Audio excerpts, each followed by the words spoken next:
and welcome to New Game Plus. I'm Tim, I'm joined by Donald. How are you? I am upset, Tim, that I am here with you instead of being at home playing Overwatch with you, Tim. Yes, and you'd be having like Overwatch on one screen, Hearthstone on the other. And Diablo on the lower third. I've been strangely getting back into that game out of all games. But Overwatch is very much the flavor of the week, and everyone has been getting into it. All my usual Hearthstone friends have just discarded that and are getting all very upset at Bastion. Yes, the type of friends that haven't quite figured out how to counter Bastion You yet. just need to get Pharaoh and just jump over and just shoot him down. Yes. Or like the 5 other hard counters to Bastion. Yes, and even the Play Overwatch Twitter has been very amusing in giving advice on people how to counter Bastion. At this point, I'm guessing Supergiant Games will have to chip in given all this negative Bastion sentiments.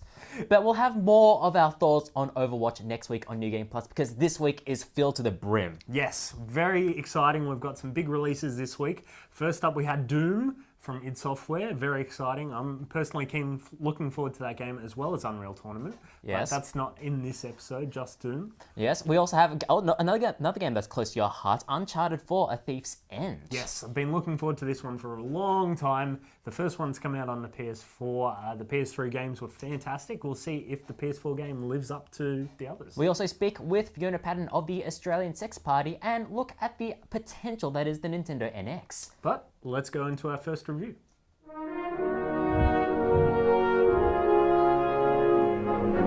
Timmy, it's come to this. We were all expecting Uncharted karting after Uncharted 1, 2, and 3, but instead Naughty Dog has come bursting out of the gate with Uncharted 4: A Thief's End. Yes, and you can certainly see how they've learnt from The Last of Us, their last big PS3 release. And it's been a while since we've had a Naughty Dog game. We have, and especially in the Uncharted sense as well, it's been 5 years since the last game, and we never thought that we'd actually see a return to form for Nathan Drake himself, because he was obviously jumped into retirement, married his sweetheart Elena after all those years adventuring with each other, and things seemed pretty sweet until his brother Sam gets in a bit of trouble. Yes, and that's where the game starts off, and it does a really good job of telling this story of him dealing with the normal life, how he's gone from this life of adventure to one that's a bit more mild and not as exciting. And a lot of monotony as well. And then jumping back into it, just getting a feel for things again and searching for Avery's treasure.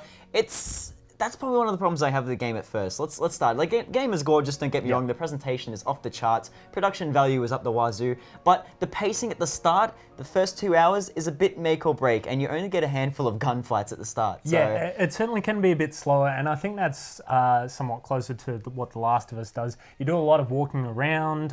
There is a little bit of platforming to begin with. But then it starts to ramp up, a lot more gunfights, a lot more action sequences. And certainly the platforming itself, I've never had a game that has a driving platforming section, which is something that's a bit different. Yeah, so driving platforming, it's probably something along the lines of Trackmania, but it manages to nail it incredibly well. Everything from the vehicles do have a fair amount of weight behind them. There's the amazing sense of inertia and momentum involved, even on foot as well. Like the game is, like the Uncharted series has always been fantastic for that. Platforming is top notch. Like I said, the gunplay, it's great when it's there, once you finally start getting into it. And as I mentioned before, like I said, the pacing is a little bit tough, but after the first 2 hours, the game will get you straight hooked, and the pacing is a hell of a lot better from there on. It certainly seems like they've brought in a bit more focus on stealth mechanics as well in this game, so you can approach combat situations in different ways, and whether you like to play it in that sort of slower, methodical style, or just going guns blazing, for both people, I think it has really solid mechanics that can be a really fun and enjoyable game. And they're both viable options as well. Like, you don't have to go with one or the other, or one doesn't leave you at a disadvantage either. There's plenty of tools to work with. The level design is actually a lot more kind of free-flowing and a lot better. The environments are a lot more larger, there's a lot more tall grass and cover to work with. So going on either viable option, or just kind of mixing and matching if you like to, like I do, is fantastic, and it's just so easy to do. Yes, and Naughty Dog games, I think we always look for a solid story, and this game certainly has one, has lots of varied environments, cool places to go to, the game is gorgeous. The banter is brilliant as well. It's fantastic, I love it. Yeah, so I'm gonna have to go with that. Uncharted 4, still fantastic. Pacing might get you at the start, like I said before, it is all worth it in the end. The Thief's End.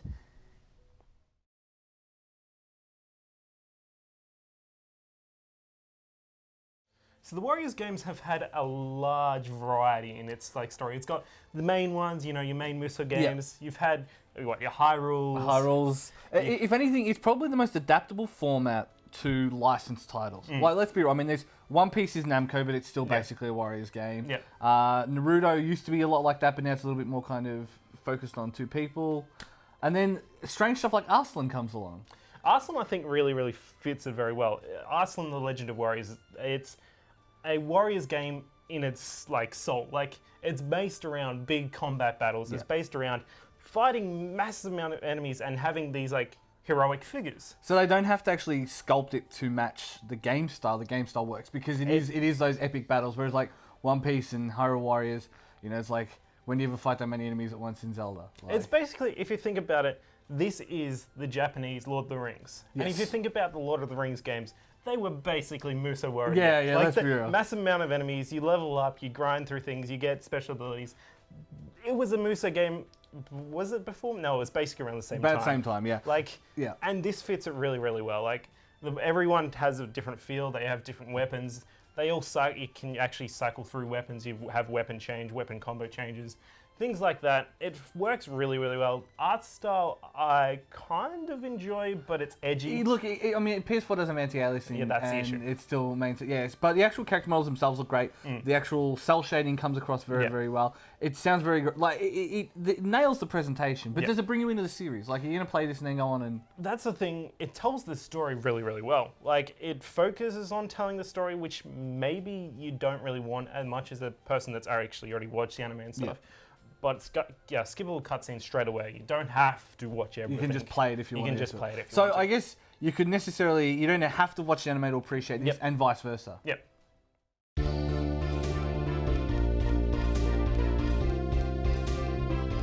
Now, today's serious business, I'm joined again by Fiona Patten, the Upper House MP for Victoria for the Sex Party. Did I get that correct? That's very good. There you go. We managed it very well. And it's fantastic to have you back on the show. We had you obviously previously with Gerard.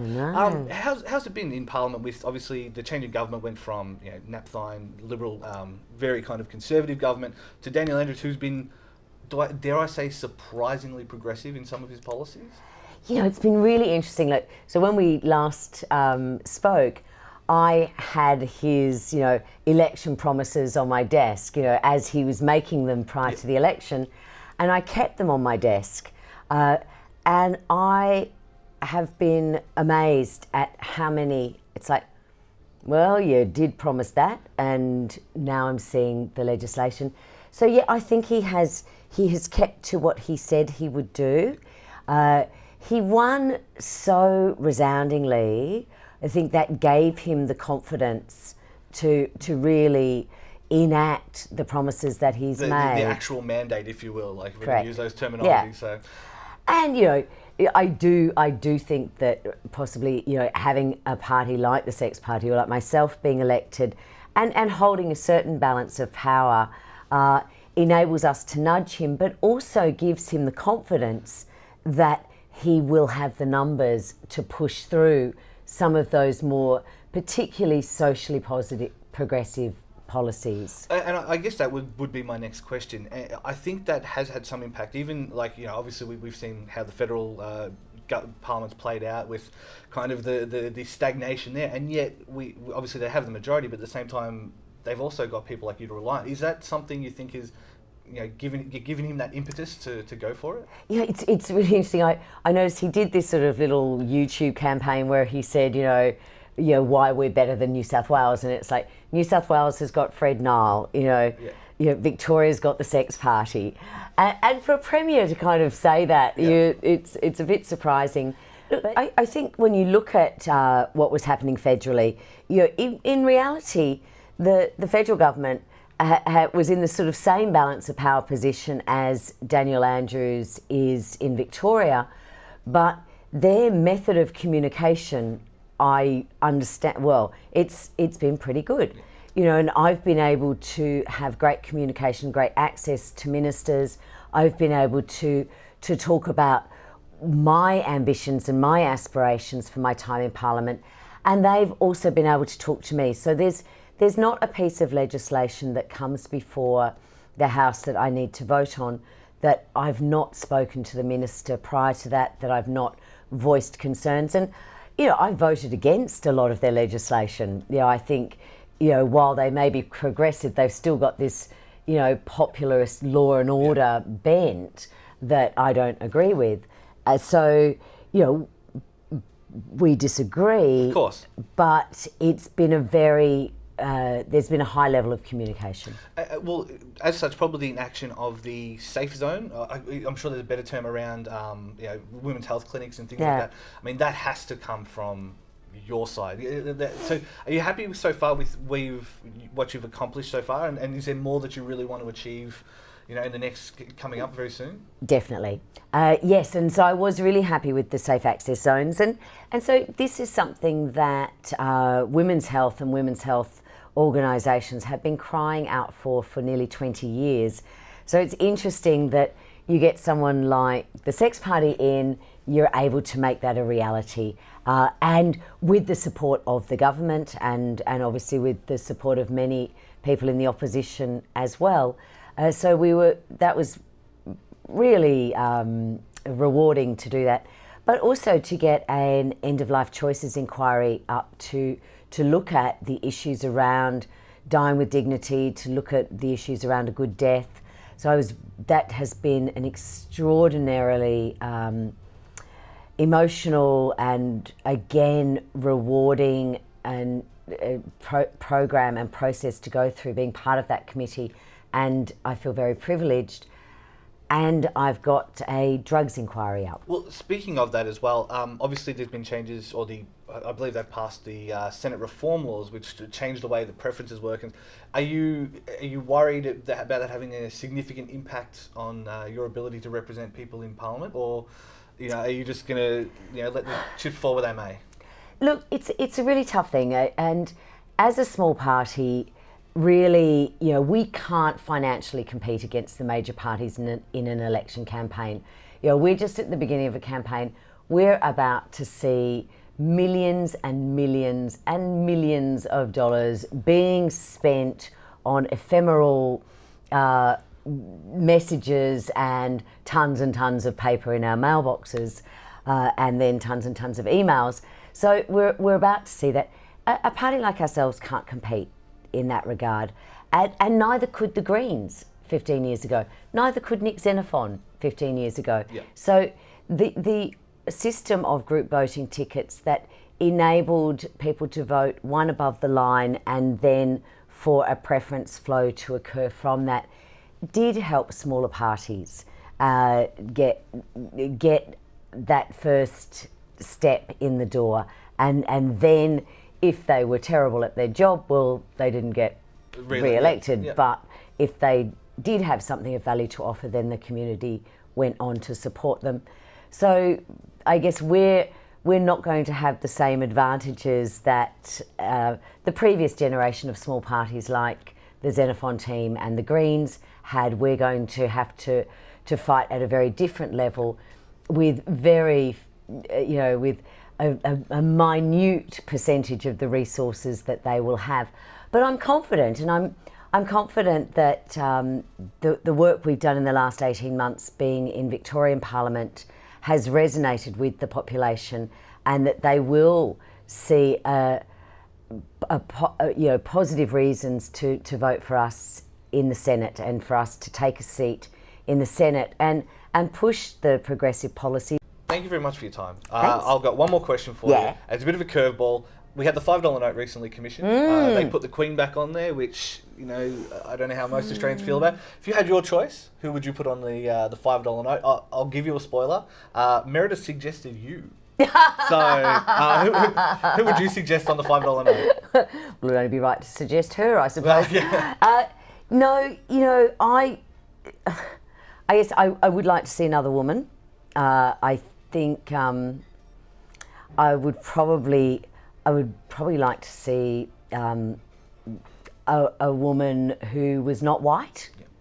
I think, looking at either Aboriginal woman, and there are many that, so I wouldn't mention one, but maybe someone of another racial descent. You know, we are such a diverse nation that I think it's time that, you know, the picture of our nation was better reflected. Become a little less monochromatic, if you will. Yes, that's right, a little less white.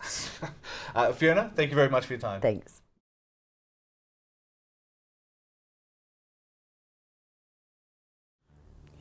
Amy Acker, you play Root in Person of Interest. I do.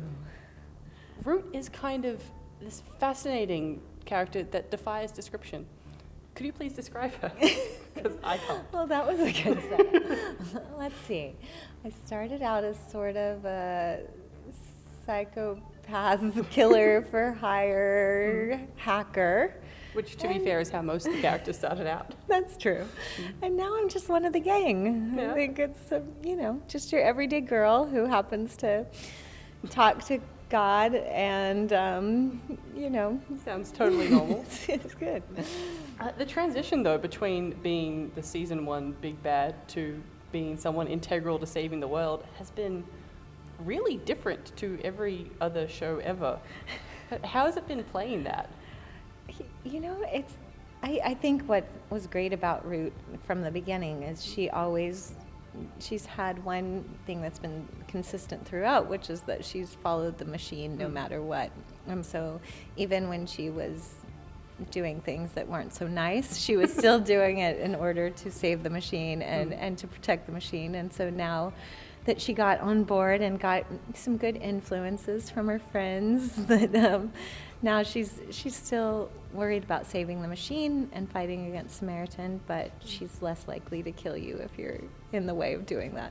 Well, that's always a nice feature. It's always nice. So Root and Shaw kind of had the most amazing chemistry from the beginning. Was kind of that always planned, or are you just really good at stuff? You know, I think, I don't think when they wrote the scene of me meeting her and torturing her with an iron that they thought it was going to be the beginning of a relationship. But once we had the iron in hand, it was just meant to be. So. The sweet love story. The new Romeo and Juliet. Exactly. Now, one thing I've been really curious about since season 1. Does Root mean the same thing in the US as it does in Australia? What does it mean in Australia? It is perhaps another word for sexual intercourse. Really? Yeah. I've never heard that, So but that's a no-no? maybe. But I like that. That's. Let's say yes. I don't know. No, I don't think so. Oh, there are kind of a lot of parallels between Root and Illyria. How do you think a conversation between them would go, and would either of them survive it? My first thought would be very violently. I don't know.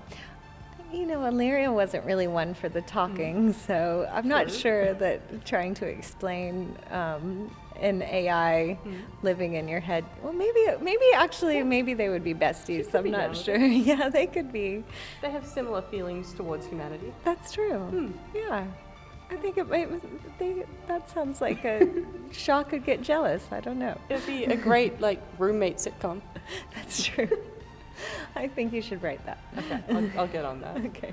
Well, speaking of slightly crazy fan theories, it has been suggested on the internet, where all the crazy comes from, that perhaps the machine could be kind of a cousin to the computer that Topher uses in the dollhouse, and that maybe Root is one of Whiskey's identities. Oh, What do you think of that? that's a lot of things. It is. I like that idea too. I feel like we have a lot of shows to make. You'll be employed until well beyond death. Well, good. It's probably the plan of the machine. I think that sounds great. Awesome. Well, thank you so much. It's been so lovely talking to you. Well, thank you. It's so fun to be here, and thanks for having me. Have a great weekend at Supernova. I will. You too.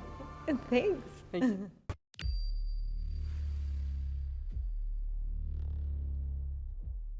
Hi, welcome to the all-new, all-different Old Game Plus. We're slightly different. We have beards, but we're here to talk about this new old game in the form of Doom. You're the Gerard. No, don't. Because you're bald, you're the Gerard. Don't ever compare me to Gerard. I'm the Oz. Okay. Ooh, okay. Anyway, Doom.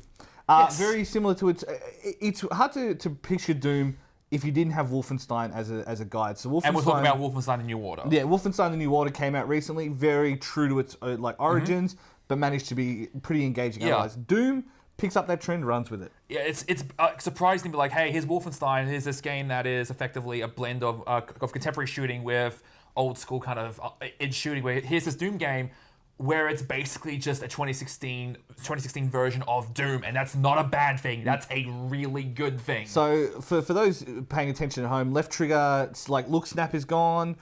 There's lots of all these different things that just make it feel like Doom did. So no reloading, lots of strafe shooting involved. Maps are kind of these sprawling big things. Yeah, There's lots of secrets everywhere. And they encourage exploration. It's not just hallway shooter, which is a nice twist because let's face it, I mean, even Halo decided to go down the COD route. And for what it's worth, Halo 5 is the worst Halo, I would say, out of all And of to them. me, though, the weird thing is, in this case, that this is kind of like what I love about Halo, where it has these arenas where it's all combat puzzles. It's like, the idea is now I can walk around, I can go around an arena, I know how to get around to every place, I know what weapons to use, like, just let me go It's at it. basically, here are the enemies. Here are, after the first time you play, if you die, you know what's going to spawn, you know what you're going to be up against.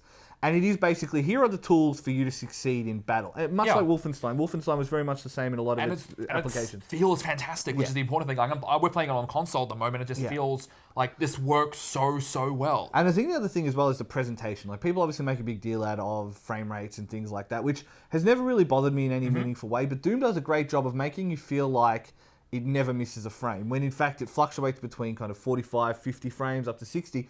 But you'll never tell the difference. It looks great. It sounds amazing too.